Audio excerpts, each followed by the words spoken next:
Kita ke informasi lain, saudara. Anda penggemar kisah petualangan Tintin atau dalam bahasa Perancis Tintin. Nah, di Indonesia ada komunitas penggemar Tintin yang bulan Juni ini genap berusia 20 tahun. Tentu saja keberadaan hingga 20 tahun komunitas Tintin Indonesia menjadi momen tersendiri yang patut untuk dirayakan dengan berbagai acara yang menarik. Seperti apa? Kita simak liputannya berikut ini.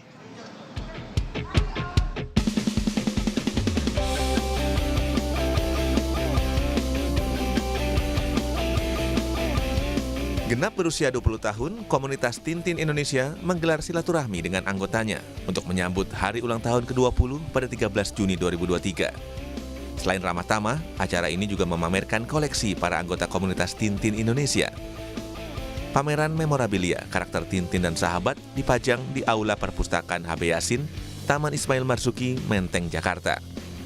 Tak hanya action figure karakter Tintin dan karakter lainnya, ada pula poster, komik, hingga pernak-pernik kartun, karya kartunis asal Belgia, RG, dipamerkan dalam menyambut ulang tahun komunitas Tintin Indonesia. Selain sebagai ajang ramah tamah dan silaturahmi, dalam acara ini ada pula pemutaran film dokumenter karya RG yang ditampilkan bagi para penggemar serial kartun Tintin. Dibentuk pada tahun 2003, komunitas Tintin Indonesia awalnya hanya untuk berbagi informasi secara daring. Kemudian berkembang dengan pesat hingga mencapai anggota 6.000 orang. Menurut Suryo Dimasuroto, pendiri komunitas Tintin Indonesia, hingga kini cerita dalam komik Tintin masih relevan untuk dibaca. Petualangan Tintin yang bercerita tentang politik, perang, persaingan antar negara dapat membuka wawasan. Harapan saya ketika seseorang membaca komik Tintin itu bisa menyadari bahwa komik Tintin itu tidaklah stereotip komik humor atau komik jenaka, slapstick ya, tapi komik Tintin itu jauh lebih daripada itu. Komik Tintin itu lebih syarat dengan cerita-cerita atau setting cerita yang sebenarnya tergolong berat, politik, perang, persaingan antar negara, macam-macam yang sampai hari ini sebagian masih relevan. Dan semuanya itu bisa kita baca di komik Tintin. Seorang penggemar Tintin mengaku menyukai Tintin sejak tahun 60-an dengan terjemahan bahasa Belanda, hingga kemudian diterjemahkan menggunakan bahasa Indonesia pada tahun 70-an. Penggemar ini sangat menyukai karakter Kapten Haddock karena pembawaannya yang garang namun baik hati dan setia kawan.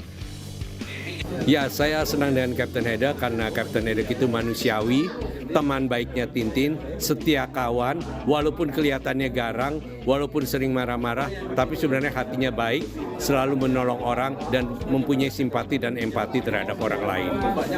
Saya menyukai tokoh Kapten Haddock sudah sejak lama, sejak kecil. Ketika pertama kali membaca Tintin, waktu itu masih dalam bahasa Belanda, tahun 60-an, kemudian masuk waktu bahasa Indonesia tahun 75 itu saya baca, sudah sejak lama, tapi berkosplay sebagai Kapten Haddock ini baru sekitar tahun 2007 atau 2008. Perburuan pernak-pernik Tintin pun dilakukan tak hanya di Indonesia.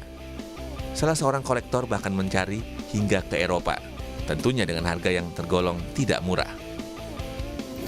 Figurin itu kalau dia langka kan kadang-kadang dari Molans Art atau Tintin Imajinati itu dia cuma ada 1.000 item. Nah itu harganya bisa ada yang 5 juta, ada yang 10 juta gitu.